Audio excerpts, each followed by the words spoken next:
mediador e houve uma falha nas medidas, porque eu não posso ser mediador do lado de dois talentos tão altos. Então, eu estou embaixo. Qualquer erro meu, vocês me perdoem, por favor. Vou tentar fazer o possível para não fazer um papelão aqui. Mas, enfim, estou muito feliz de estar aqui. Quero agradecer a Itabira, ao FLI Itabira, pelo privilégio de estar aqui. E se eu estou aqui, é por um único e simples fato, que a poesia nos une. Então, eu sou esse exemplo de união produzido pela poesia. Então, eu quero apresentar a vocês aqui do meu lado a Raquel Canet, que é uma artista argentina, poeta, cantora, enfim, multimídia. E do meu lado o Estevão Ribeiro, que também é a mesma coisa. É artista, escritor e um super talento. E ambos têm algo em comum, apesar de que ela veio da província de Santa Fé e atualmente reside em Buenos Aires, e ele veio de Vitória e reside em Niterói, tem em comum a criação através das letras e das imagens. E eu queria começar fazendo uma pergunta para ambos. Como funciona esse processo? O que vem primeiro na imaginação de vocês dois? Se a imagem ou o texto? Como funciona isso? Eu vou pedir primeiro para a Raquel. Ela fala portunhol, então qualquer coisa eu vou traduzir, mas eu acho que ela se faz entender porque vocês poderão ver isso nos livros dela. Ela é muito clara nas suas ideias.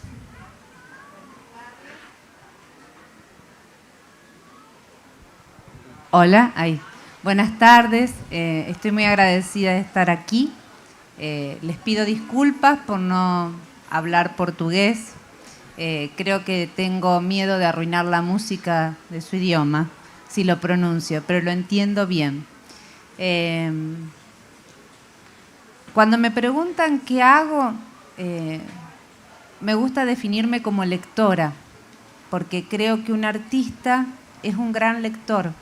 Lector de palabras, de música, de imágenes, de gestos, movimientos. A mí leer me abrió el mundo y escuchar. Creo que la escucha es todo, escuchar al otro. La poesía es contagiosa y Drummond llegó a mi vida cuando era muy, muy pequeña. En casa había muchos libros, algunos traducidos por el Centro Editor de América Latina. Mamá es una gran lectora, estuvo de visita en casa hace unos años y me dice, pero no es lectora de poesía, de narrativa. Me dice, viene a responder tu pregunta, ya llego. Estuve leyendo a Drummond. Dice, ¿tenés algo de Drummond? Mamá no lee poesía. Fui a buscar a la biblioteca y empecé a leer en voz alta. Poemas que ya había leído muchas veces. Mamá partió y partió con mis libros y a mí me quedó la música del poema de Un Mundo Granchi. Y volvía como un oleaje, como vuelve el mar. Y con cada vuelta, como una canción, la palabra se abría otra vez en mí y traía una imagen. ¿Qué es primero, si la palabra o la imagen? Hay una mujer que estudia el libro álbum, que es un género en el que me he especializado, que habla de el puente que se construye entre palabra e imagen en un ilustrador. Y dice que ese puente se sostiene en el silencio, la orfebrería del silencio, como quien borda ese silencio.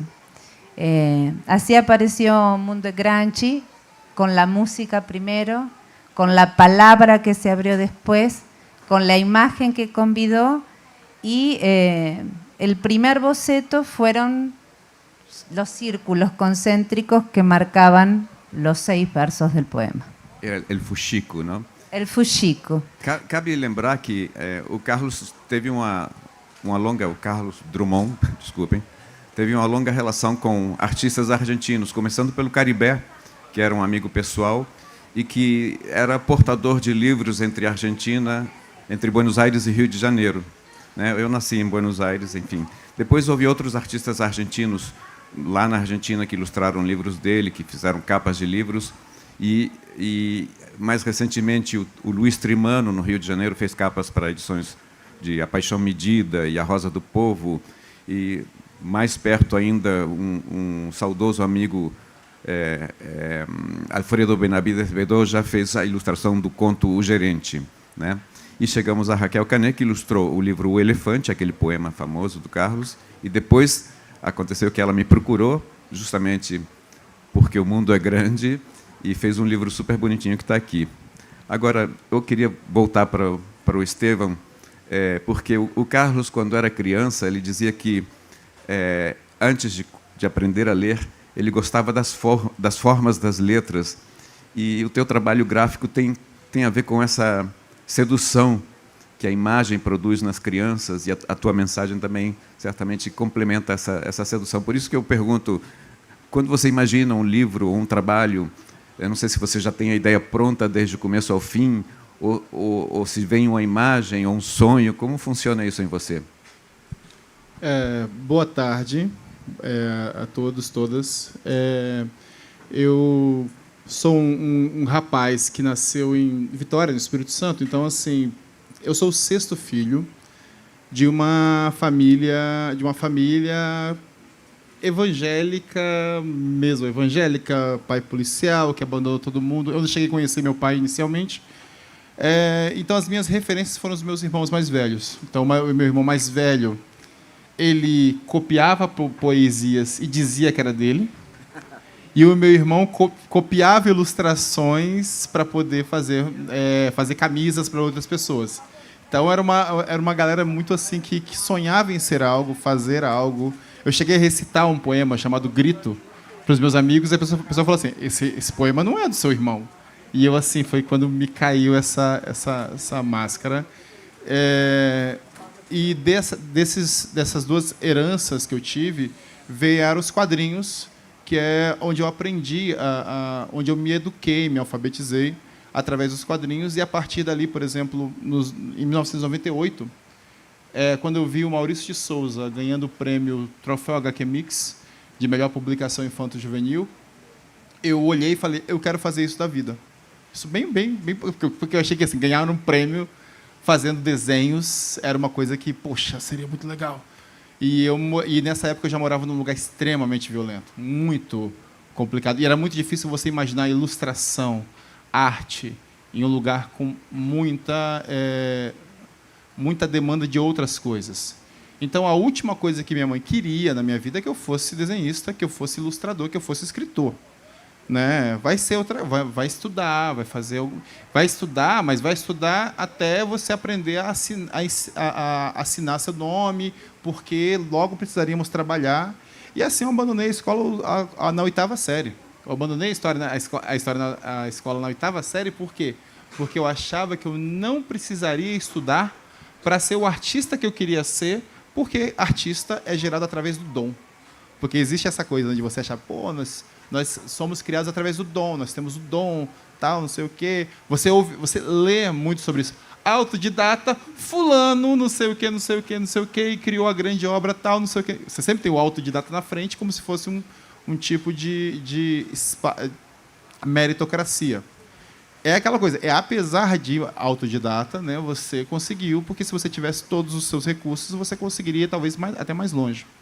Então, assim, para mim, assim, quando eu consegui produzir histórias em quadrinhos, fiz toda a minha produção a partir do meu talento, quando eu fui publicar esses materiais no jornal, quando eu fui contratado para o jornal, fazer, você não pode assinar seus materiais porque você não tem 2º grau completo e, por isso, você não pode tirar registro de jornalista. Então, não adianta nada o seu talento se você não tiver um mínimo de educação, de um título que diga que você é capaz. Então, assim, para mim, a construção através da imagem, que foi assim, os meus irmãos me dando esses trabalhos que primeiro eu li, primeiro eu vi, depois eu li, e graças a isso, e também imaginando que através da imagem você consegue contar grandes histórias, eu produzi o Pequenos Heróis, que é um álbum totalmente sem palavras, sem balões, que são 8 histórias desenhadas por artistas diferentes, onde eu fiz o roteiro desses materiais, onde essas histórias elas foram publicadas no Brasil e nos Estados Unidos exatamente por não ter esse trabalho de tradução que é sempre um empecilho para a gente. Então, esse material hoje ele ganhou um prêmio no Brasil. E aí, com esse material, eu ganhei o troféu HQ Mix 20 anos depois de começar a produzir histórias e quadrinhos na mesma categoria e, entre aspas, contra, que não é contra, mas concorrendo com o Maurício de Souza na própria categoria. Então, assim, falar assim, o que vem para mim primeiro, quando eu vou produzir alguma coisa, hoje eu tenho uma formação de roteiro, de roteirista. Hoje eu trabalho com audiovisual. Atualmente, terminamos agora de escrever a primeira temporada de Cidade de Deus. Então, eu sou um dos roteiristas da série Cidade de Deus. Então, para mim, as histórias elas começam com uma palavra, com uma frase. Entendeu? Uma pessoa que está chorando e começa a conversar com a nuvem. Então, eu voltei para a palavra. Eu voltei para, sabe, antigamente as imagens me nutriam e dessa vez agora eu começo as minhas histórias assim. Eu sempre uso o que a gente chama de logline, né, que essas frases curtas, e a partir daí eu tento resumir uma história inteira e desenvolvê-la a partir daí, e os desenhos vêm junto, né? E é isso, atualmente é isso. A palavra me rege e as imagens elas são fabricadas a partir de uma primeira linha. Estou adorando te conhecer também. Vocês devem saber que todo artista passa por uma pergunta semelhante que diz assim: você trabalha em quê? Aí você responde: eu sou artista. Sim, mas você trabalha em quê? Aí você quer saber como eu ganho dinheiro, né? Assim, é mais ou menos isso, porque o trabalho artístico parece que não é um trabalho. Até o João Cândido contou uma anedota muito bonita que ele perguntou para a mãe dele em que o pai dele trabalhava, porque via o pai pintando e parece que, para quem é de fora, que pintar é um entretenimento, uma diversão, uma brincadeira. De fato é também, né? Porque é uma coisa maravilhosa de se fazer. Mas eu estava pensando, o que você diria para quem quer fazer o teu trabalho? Você também, Raquel, como é que você acha que uma criança, um jovem que tem algum talento ou alguma inquietação poderia começar? Claro que a leitura é a base de tudo, né? O livro tem essa mágica de unir distâncias e tempos, né? A gente pega um livro de um autor do passado e você está com ele, e o cara já morreu há séculos, e vocês estão criando coisas também para o futuro, né? Que é uma coisa mágica de se pensar agora. O que vocês, digamos, que pontapé inicial você daria para um jovem? Eu só fazer um parênteses, porque eu lembro que o Carlos, por exemplo, recebia muitos originais de jovens escritores, e às vezes o texto que ele recebia não era muito bom, e ele, enfim, no início ele falava, muito legal, não sei o quê. Aí o cara publicava o livro e botava o elogio do Carlos como um endossamento, e o Carlos, puxa, não pode ser assim. Então ele procurava estimular o jovem de alguma maneira, dizendo, olha, leia, né? Não deixe de ler, continue escrevendo e leia, escreva sobre qualquer coisa. Ele falava isso até para a mamãe: descreva uma escada, uma porta, qualquer coisa assim. Então, de que maneira você estimularia um jovem, você também, para começar a fazer um trabalho semelhante ao de vocês? Para mí, una palabra que le regalaría a cualquiera que se arroja a crear es permanecer, es perseverar, y es tener paciencia también, ¿no? Hay una idea, un mito de que el creativo tiene un minuto de iluminación y en ese instante todo acontece. Permanecer, hay algo de arte y algo de artesanía. Somos canales que tenemos que nutrir, alimentar, leyendo, escuchando, pero sobre todo permanecer en el esfuerzo, no por la diferencia, acá me vas a ayudar, entre terquedad y persistencia, ¿no? Terquedad é cabeçadurismo, por assim dizer. Y persistencia es atravesar la dificultad, ¿no? Sostenerse en la curiosidad. Eso es duro como artista. Sostiene la esperanza y el trabajo, las dos cosas. Eso diría. É um caminho difícil, porque não é um caminho usual, não é uma carreira usual, né? Assim, você enfrentou dificuldades as pessoas não acreditavam no teu talento pelo simples fato de você não ter um diploma e, no entanto, você deu a volta por cima. E é aquela coisa, assim, não é um discurso, obviamente, meritocrático. Né? Tipo assim, eu ganhei pelo meu esforço, etc. Porque, na verdade, assim, eu produzo histórias em quadrinhos, eu produzo conteúdos desde os 14 anos de idade. Desde quando eu vi esse material em 98, na verdade, eu estava com 19 anos, quando eu vi que era isso que eu queria fazer de verdade. E aí, então, quando você olha quando você olha assim, por exemplo, do lugar onde eu estava, que era uma favela, né, sabe, um lugar que a gente chamava de área verde.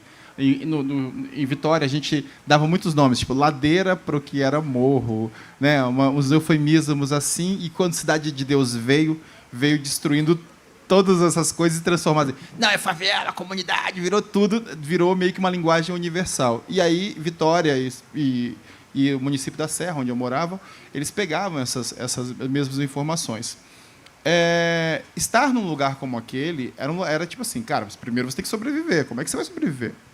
Então, assim, enquanto eu alimentava o meu sonho de fazer histórias em quadrinhos, eu era chapeiro chapeiro são pessoas que são freelancers, vamos dizer uma palavra de agora e anacrônica, freelancer de carregando engradado.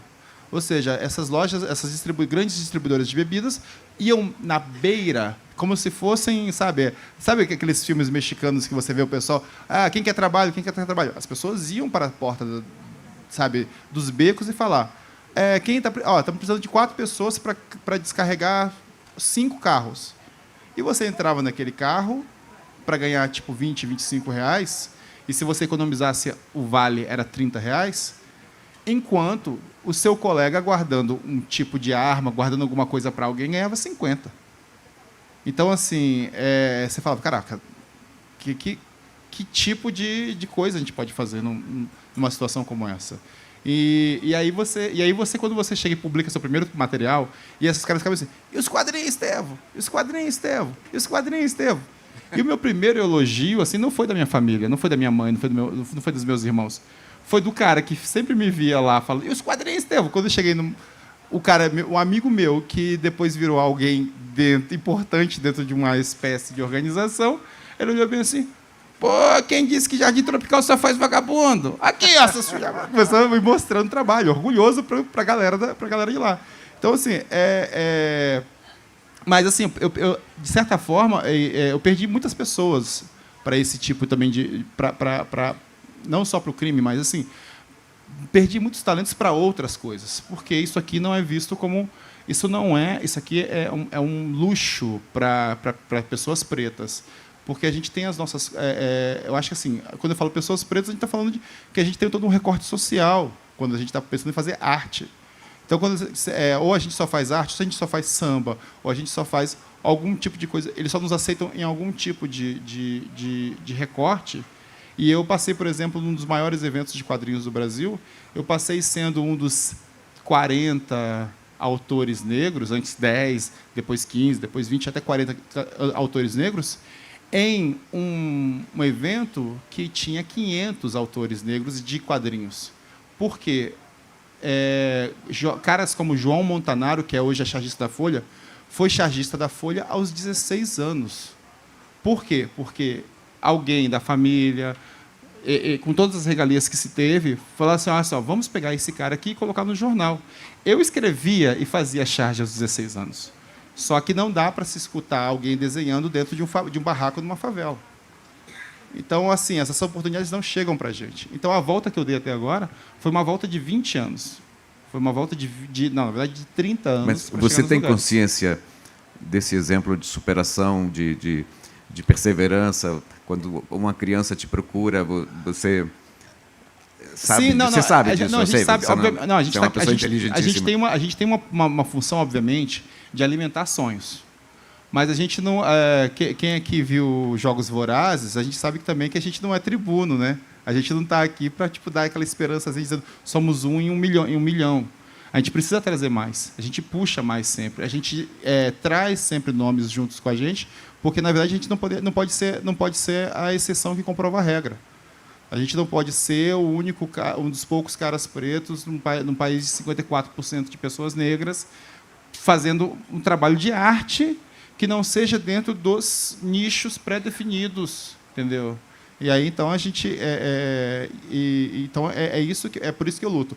A Eliana Alves Cruz, que é uma grande escritora, linda, maravilhosa, minha companheira, está aqui na plateia. Ela fala uma coisa assim, quando ela escreveu o Crime do Caso do Valongo, ela fala: esse livro é uma denúncia. Então, cada palco que eu piso não é um exemplo de superação. É uma denúncia que eu faço de uma estrutura. Porque eu estou aqui com 20 anos de atraso. É só isso. Então, quando eu falo isso com as crianças, é o seguinte: ó, pode demorar, você vai chegar, talvez em menos tempo do que eu, porque eu estou aqui denunciando. É isso que eu faço. A tua denúncia é importante e valiosíssima. Agora, Raquel, como é lá na Argentina a vida de artista, de escritora? Porque somos vizinhos, somos hermanos, parece que não tanto no futebol, e amanhã tem um problema, e já no Rio teve gente que andou brigando por causa disso, mas em muitas outras coisas temos semelhanças, em problemas políticos são semelhantes, em questões culturais somos semelhantes, tem muito intercâmbio entre escritores e artistas argentinos e brasileiros. E você é um exemplo desse intercâmbio, porque você está... acabamos de ver que tem vários livros teus aqui na livraria, enfim. No, no es fácil. Yo dibujo, una amiga y colega dice que cuando te preguntan ¿cuándo empezaste a dibujar? Ella dice, yo no me acuerdo cuándo empecé a dibujar, sí recuerdo cuándo dejé de hacerlo, ¿no? Y que cuando lo dejó de hacer, y coincido en eso, fue por algo generalmente no muy feliz. Ahora, cuando eso se convierte en un oficio y se procura como sustento, mis dibujos y mis palabras llegaron mucho tiempo después. Yo me fui de mi casa muy chica y me fui de mi ciudad también. Yo nací en una ciudad que se llama Santa Fe, me fui a Buenos Aires y empecé en el diseño editorial, ¿no? Trabajando, pero en la parte de escanear, escaneaba imágenes, hacía la cadetería. Ser mujer sin familia en una ciudad muy grande y muchos años atrás en Buenos Aires era raro. Y en las revistas, sobre todo en donde empecé a trabajar, fue más raro. Fui creciendo en el diseño editorial, pero escondía mis dibujos ni mis palabras, porque ese lugar era para unos pocos y lo sigue siendo. Y tardé, recién mi primer libro salió en el 2010, 2009, no hace mucho. Y mis palabras, mi primer libro de poemas, mucho tiempo después, es decir, mi palabra desnuda costó todavía más. Siempre el libro fue empujado mientras pasaba otra cosa, mientras trabajaba de otra cosa, mientras pagaba las cuentas con otra cosa. Pasó muchos años para poder hacer eso y sigue siendo difícil aún hoy. Pessoas como Manuel Bandeira e Carlos sabiam que a vida literária não era suficiente para sobreviver e tinham que ter outros trabalhos, né? Eu queria perguntar para vocês também quais são as fontes de inspiração que vocês têm, porque eu, digamos, sou desenho, assim, rabisco e rascunho palavras também, não me considero nem ilustrador, nem escritor, mas tenho inquietações e às vezes emoções que eu procuro traduzir com palavras, mas às vezes, por exemplo, eu vou num museu ou vejo uma exposição e aquilo me provoca um entusiasmo ou uma peça de teatro e eu quero sair, quero fazer alguma coisa. Como funciona em vocês? De que momento você sente, seja lá essa faísca ou algo que você vai matutando aos poucos? Quais são os autores que te impressionam, que te dão mais esse impulso criativo? Se é que eu te pergunto isso porque ontem, desculpa, uma moça daqui da plateia nos perguntou, ela tem um canal no Instagram que fala sobre livros e pediu para a gente sugerir um livro, né? Eu atrevido sugeri dois, um do Carlos, o Farewell, o último do Carlos, e o Dom Quixote, que eu acho que é um livro fundamental assim na vida da humanidade, né? E, enfim, por isso que eu estou te perguntando quais são as tuas fontes. Depois você não foge dessa pergunta. Então, as minhas fontes elas variam com o tempo, assim, né? Então, atualmente eu fui bombardeado pelos livros da Eliana. A gente se conhece há mais ou menos 2 anos. Não, a gente se conhece há 3 anos, efetivamente, assim. Então, eu encabecei numa sequência dos livros dela, né? Acabei me apaixonando 2 vezes, né? Assim, e a Conceição tem sido uma grande fonte recente dessas feridas que a gente abre, que a gente conhece e que tem sido bom de revisitar. Na área de quadrinhos, que foi uma área que me formou, eu tinha muito Charles Schultz do Snoopy, por causa do Charlie Brown, porque aquela tristeza é universal. Aquela tristeza, aquele azar dele, de uma pessoa sozinha que sempre se ferrava nas histórias, idealizava um amor, idealizava umas realizações que não conseguiam fazer. Então, era uma coisa que era uma vida. E como não tinha os pais, então eu não tinha uma presença de um pai, a minha mãe estava sempre trabalhando, era um mundo sem adultos, né, que os adultos não eram meio que vistos assim. Eu me imaginava naquele mundo assim, né?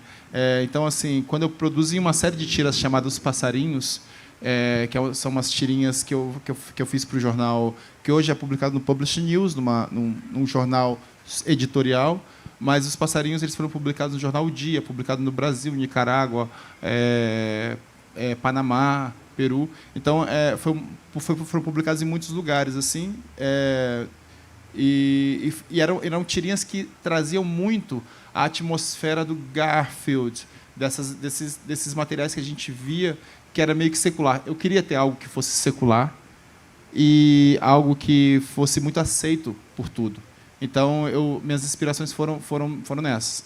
Quando eu cheguei e falei, eu preciso agora mudar essa chave, aí eu criei a Retinta, que era uma personagem afrocentrada, preta, que faz uma leve referência à boneca que se chamava Boneca de Piche, do Ziraldo, né, que a gente começou a fazer essa referência, que hoje mudou o nome, mas que tinha essas referências. Então eu resolvi dar fazer digamos que uma versão minha baseado nessas lembranças que eu tinha dessa personagem e produzir de forma gráfica muito mais simples, reconhecível para as crianças. E então, assim, de certa forma, indiretamente, o Ziraldo também é uma grande referência para mim. Ziraldo é uma inspiração para todos, né? Salve, Ziraldo. Saúde, Ziraldo. Saúde. E você, Raquel? Quais são as tuas fontes, tuas inspirações maiores? No sé si son dos.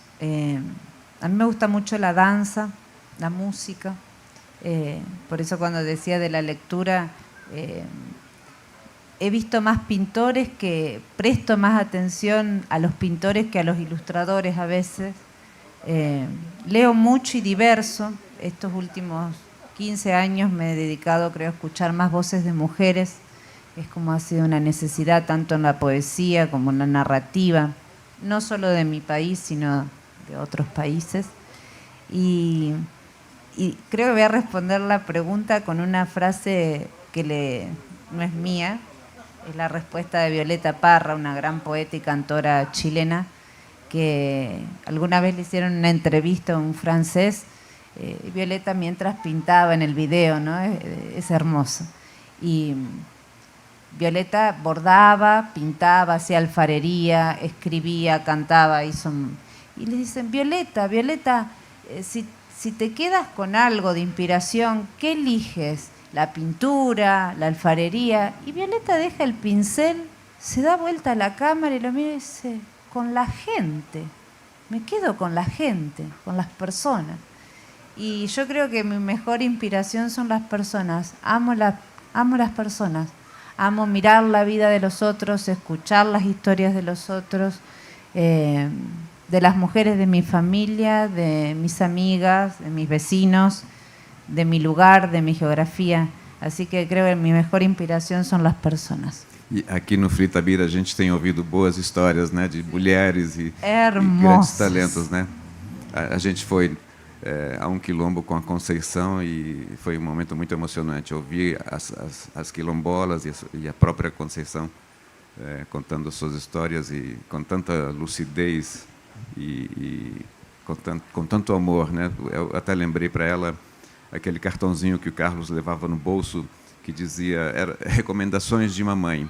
Ele era um cartão recortado e escrito à mão e dizia: compadece-te sempre dos pobres, não guardes ódio de ninguém e cala os defeitos dos outros. Talvez essa última recomendação, em certos momentos, seja difícil de cumprir, mas as pessoas que estiveram conosco já tinham isso embutido assim no coração. Então era uma manifestação explícita dessas recomendações que o Carlos levava como lembrança da sua mãe, Julieta Augusta, né? Eu estava pensando, e o futuro? Quais são os projetos para o futuro? Você tem algo em mente? Porque você já teve a alegria, assim, enfim, de ver o teu trabalho reconhecido. Suponho que isso te deve dar um grande orgulho, ou uma satisfação, enfim, não sei como você sente isso, mas certamente que é uma coisa agradável de você ver que o teu esforço, a tua criatividade está fazendo o bem para os outros, né? E então você sente algum momento de agora eu não sei o que eu vou escrever, você tem alguma ideia? Quais são os próximos passos, basicamente? Na verdade, a gente tem muita coisa, né? O que acontece? Lembra que a gente tem eu costumo falar, e eu quero deixar isso... A gente tem o que a gente chama de uma fome ancestral, né? Ou seja, a gente quer viver muito, a gente quer tudo, a gente quer ser tudo, a gente quer comer tudo. Então, a gente quer ser ator, quer ser jogador de futebol, a gente quer tocar num grupo de pagode, a gente quer, sabe, a gente quer modelar, a gente quer fazer tudo, a gente quer ser, porque a gente quer viver as vidas que foram negadas pelos nossos antepassados. A gente tem, sabe? Então a gente fica querendo viver essa vida. A gente quer ser doutor porque sua mãe queria que você fosse doutor. Você quer ser cantor porque sua mãe adorava Roberto Carlos. Você quer jogar porque seu pai, aonde ele estivesse, ele vai te ver jogando. Então a gente tem muitos sonhos para viver e sonhos represados, né? Eu não vou ter vida para cumprir todos os meus sonhos e eu vou cumprir o máximo que conseguir. E então, assim, os meus limites são tempo e contas e boletos para pagar. Mas eu tenho os meus livros. Temos um livro, eu e a Eliana vamos publicar em breve um livro pela Malê. A gente tem os projetos audiovisuais, né, que estão para sair, alguns projetos audiovisuais. Eu tenho uma animação que eu escrevi, uma animação afrocentrada, chamada Vovó Tatá, que vai sair talvez o ano que vem pelo Globo, está em produção, com a voz da Elisa Lucinda como a Vovó Tatá, essa animação infantil, 20 episódios lindos de animação com uma família preta. Então, eu quero colorir muito mais a TV em todos os canais. Eu quero fazer terror para preto, quero fazer, sabe, colocar onde o preto não morre no meio do filme, né? Aquela coisa. Mas eu quero fazer histórias. As histórias que eu não vi. Eu quero fazer as histórias que eu não vi. Quero fazer as histórias que eu gostaria de ter vivido e transformar um pouco dessa fome, dessas personalidades que não consegui atingir, transformar em histórias. É isso. Muito bem, muito bem. Eu tô super orgulhoso de estar aqui do teu lado, cara. E você, Raquel, quais são tus próximos passos? Eu até estou... na verdade, talvez eu saiba um pouco dessa resposta, porque eu estou querendo que ela continue ilustrando coisas do Carlos. En este momento es como que estoy dividida, ¿no? Siempre estos últimos 7 años, primero ilustré mucho a otros, escuché mucho a otros, además de ilustrar mis propios textos. Y hace 2 años estoy separando en 2 proyectos. Uno son solo imágenes y otro es solo texto. Es como que mi cuerpo no pudo unir más. Entonces silenció una parte y otra parte. Uno es el libro de las preguntas en el que estoy trabajando, que son todas imágenes, es una serie de imágenes. Y el otro es una novela que espero terminar en algún momento porque empecé con la narrativa, pero viene lenta. En eso estoy. Mas você vai ter tempo para ilustrar alguns textos do Carlos que eu estou Por supuesto que sí, eso es otra cosa. Não, porque esse é o lado também bacana.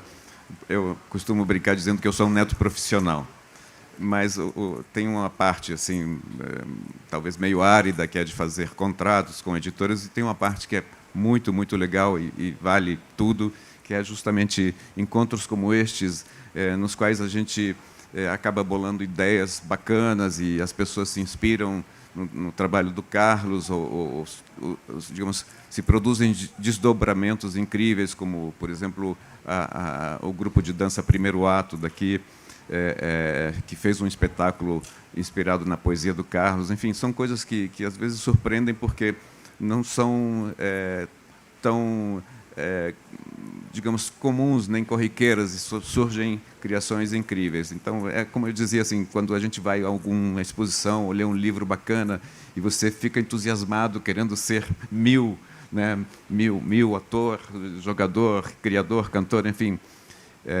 Então, assim, acho que um momento como este também é instigador da imaginação, de sair. Eu quero sair daqui correndo para desenhar, entendeu? Desculpem se eu sair correndo, mas eu acho que isso é o que vale todo o trabalho, todas as eventuais chateações que possa lidar com um acervo cultural, né? Como me tocou a mim. Embora... Esto es lo que va transformando y alimentando. Yo siempre digo que no soy la misma artista ni la misma persona después de haber sido atravesada o atravesar un libro. Uno se transforma. Creo que hace el sentido de estar acá y de lo que uno aprende de vivir. O livro, no fundo, é uma espécie de Deus, né? A gente deixa de ser a mesma pessoa, passa a ser uma pessoa melhor quando passa por um livro, por um bom livro, né? Bom, gente, nosso tempo está acabando, mas proponho que a gente continue conversando depois. Tem uma pessoa querendo fazer uma pergunta aí atrás. Ah, sim.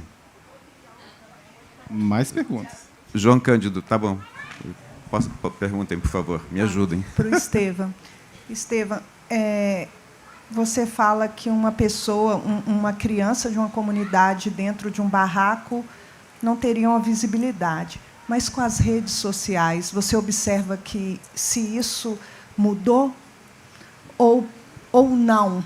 Assim, tudo bem, ele tem visibilidade, mas ainda não tem oportunidade. E uma outra pergunta é o seguinte: é muito difícil, às vezes, disputar com o futebol, até por uma ideia de uma riqueza, de uma fama de ser um Messi, por aí vai. Na sua comunidade, especificamente, você observa um movimento no sentido de algum um trabalho social, uma ONG, no sentido de estimular isso, a leitura, a escrita, a ilustração. Existe esse movimento? Trabalho, você tem um trabalho ou uma intenção de repente, retribuir? Porque você é um desbravador. Você mostrou que é possível. Você pode trazer outros. Mas você também pode, como uma contrapartida, tentar seduzir, porque é muito difícil nesse universo de tentar sobreviver e do tráfico e tal. Como disputar essas crianças com o tráfico? Porque a gente sabe que, às vezes, é a grana do aviãozinho que é aquilo que vai garantir a comida. Como disputar com isso? Como brigar com isso? Acho que você entendeu. Entendi. Obrigado pelo seu nome? André, obrigado pela pergunta. Olha, a gente... Aquela coisa, a primeira coisa é o exemplo, obviamente, mostrar que a gente sai.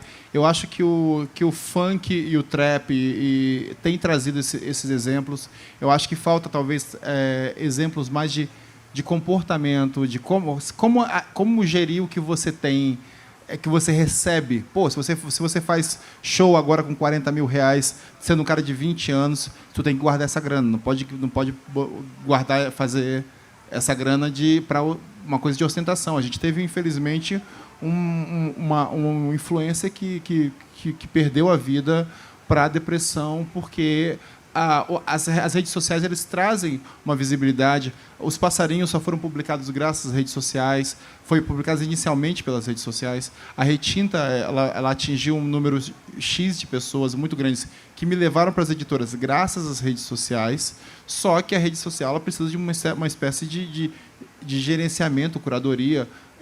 A gente precisa atentar para que essas pessoas, a gente precisa de mais Nath Finanças, sabe, que Nath Finanças também era a menina que ficava no busão. A gente precisa ter outros exemplos e de certa forma, ampliar essas informações para essas pessoas.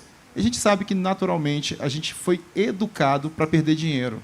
A gente foi educado para não ter esse controle do dinheiro, porque, senão, se é o dinheiro que manda, a gente não tem mais... esse dinheiro não vai ficar com a gente.